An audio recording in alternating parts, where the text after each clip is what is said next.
ଗାଁ ଶବ ଗାଁକୁ ମନା ଏଭଳି ଏକ ଅଭାବନୀୟ ଦୃଶ୍ୟ ଦେଖିବାକୁ ମିଳୁଛି ବାଲେଶ୍ୱର ଜିଲ୍ଲା ସିଙ୍ଗଲା ଥାନା ଲଙ୍ଗଳେଶ୍ୱରଠାରେ। ସୁଦୂର ଚେନ୍ନାଇରୁ ଜୈନିକ ଯୁବକର ମୃତଦେହ ପହଞ୍ଚିବା ପରେ ସ୍ଥାନୀୟ ଲୋକଙ୍କ ବିରୋଧ କରି ଗାଁରେ ପ୍ରବେଶ କରିବାକୁ ଦେଇନଥିଲେ। ଫଳରେ ପୁଲିସ ପଦକ୍ଷେପ ନେବା ପରେ ଗାଁ ମଶାଣିରେ ଶବକୁ ପୋତା ଯାଇଥିଲା। ସୂଚନା ଅନୁସାରେ ଲଙ୍ଗଳେଶ୍ୱର ଗ୍ରାମର ଝାଡ଼େଶ୍ୱର ମୁର୍ମୁ ଦୀର୍ଘ ଦିନ ଧରି ଚେନ୍ନାଇରେ ରହି କାମ କରି ଆସୁଥିଲେ।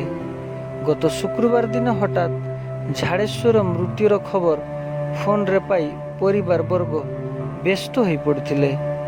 ତେବେ ସେଠାରେ କାମ କରୁଥିବା ଜଣେ ଠିକାଦାର ଆକସ୍ମିକ ମୃତ୍ୟୁର ଖବର ଦେଇଥିବା ବେଳେ ତାଙ୍କୁ ଏକ ଆମ୍ବୁଲାନ୍ସରେ ଘରକୁ ପଠାଇ ଦିଆଯାଇଛି ବୋଲି ଫୋନ୍ ମାଧ୍ୟମରେ କହିଥିଲେ।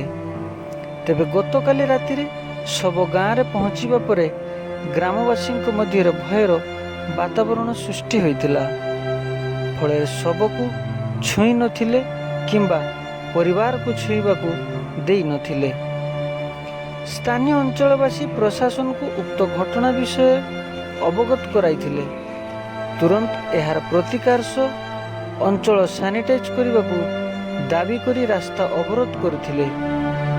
ଘଟଣାସ୍ଥଳରେ ସିଙ୍ଗଲା ପୁଲିସ ପହଞ୍ଚି ଆଲୋଚନା ପରେ ଶବକୁ ପୋତି ଦେବାର ନିଷ୍ପତ୍ତି ନିଆଯାଇଥିଲା। ତେବେ ପୁଅକୁ ସେଠାରେ ମାରି ଦେଇଛନ୍ତି ବୋଲି ପରିବାର ବର୍ଗ ଏକ ଲିଖିତ ଅଭିଯୋଗ ସିଙ୍ଗଲା ଥାନାରେ ଦେଇଥିବା ଜଣାପଡ଼ିଛି।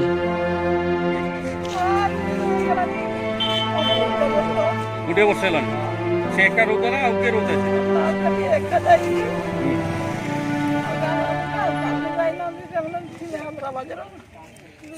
कोड़े वर्ष थे मझे आसते घर को आसते तुम्हें केमती खबर पाइल से मरची बोली केबे खबर पाइल केबे हां किसे आपका नाम बताइए ना।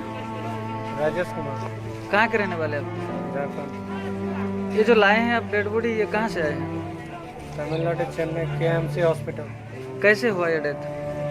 सर मैं काम पे था, जो कुछ भी हुआ मेरे कॉन्ट्रैक्टर सब जानता है और रिपोर्ट में जो कुछ भी लिखा है आप कर सकते हैं। आपको क्या मालूम है डेथ कैसे हुआ इसके बारे में आप क्या जानते हैं?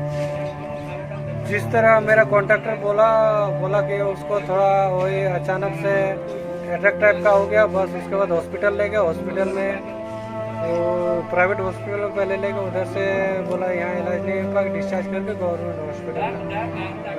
हॉस्पिटल में उसका डेथ। कब हुआ है डेथ? कितना तारीख को पता डेथ आपका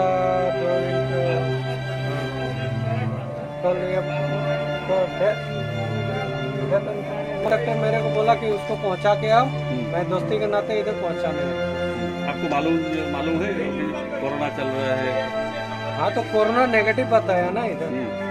से जे डेड बॉडी आसी से तुमर कियो भाई से कोन है जे घटना ते कोइलो त नंबर तो शुक्रवार दिन फोन कर जंती एने 11टा कि 12टा समय फोन कर कॉन्ट्रैक्टर फोन कर देख मत कोइले एमती घटना है आती सब हम आ बुझी पाने हिंदी कथा से बुझना पर जब कोई पाने कि सब हम देख फोन कर ए छो भाई मोबाइल फोन कर कले मिछो को भाई मोबाइल ए छडा से कला हम एमती ना मोबाइल से बात कर हम तक मेडिकल नहीं करे देना आ खलानी हम तक केयर को नहीं मु घर को जनाए तुमको जणेमु केमती जणेमु देख मु सरपंच करके फोन कर सरपंच करके फोन कले मु कने एमती से लोक कहू सत ना मिछ जानी हम घटना है जे हम किस करबु न ए नंबरटा नियो ए नंबरटा नेकी तुम फोन करके जणे कि मते कुछ हम बुझी पानु से कहले मु पारबेनी तुमे दे अब एड्रेस कम बागु थिला तुमे तो जानि तो सब एड्रेस सब मिसी दियो कहले मु देई पारबेनी तुमे दे तो ई कथा हम किस करबु हाय ए भाई लिखा